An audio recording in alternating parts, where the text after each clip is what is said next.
Cheryl, voters typically don't give a lot of weight to the candidate for lieutenant governor when voting for the top of the ticket, but who J.B. Pritzker picks as a running mate has additional intrigue for his third campaign for governor. That's because of the possibility he could run for president in 2 years.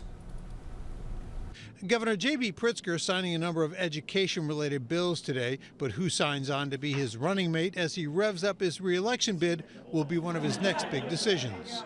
Look, the number one qualification is, can you do the job of being governor? Because if you're lieutenant governor, that may come to you. Pritzker, who announced he was running for a third term just last week, said he also wants a lieutenant governor who has a heart for all of Illinois. Juliana Stratton's decision to run for Senate opened the door for Pritzker to pick a new running mate. The potential candidates include Pritzker's former deputy governor Christian Mitchell, current deputy governor Andy Manar, House Assistant Majority Leader Jehan Gordon Booth, and Illinois Democratic Party Chair Lisa Hernandez. Terrific people recommended to me a number of just excellent candidates to choose from. But how might diversity on the ticket factor into Pritzker's decision, and would his potential presidential ambitions influence the choice? In the Democratic Party, you always have to look at diversity, especially racial and ethnic diversity.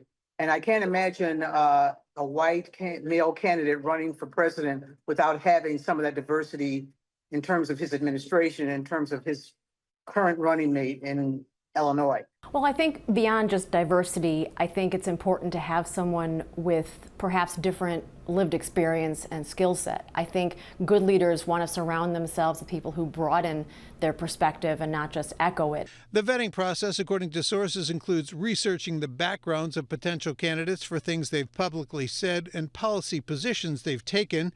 There will also be multiple interviews with high-level administration officials, including the governor. A number of political observers said privately that they believe Christian Mitchell, who's currently a vice president at the University of Chicago, is the front-runner. The vetting process already well underway for those candidates meeting the governor's requirements. The ones, at least, that are on my short list meet all those standards. Thanks, everybody. Yeah, thank you. How short is that short list, Governor? It'll eventually get to one. Sources familiar with the process tell me the governor has already had conversations with some candidates, and a decision on his next running mate is expected to be announced soon. The governor technically has until August 4th. That's the day when you can start passing petitions. Has to name somebody because they have to be on the petition, but no one expects him to wait that long.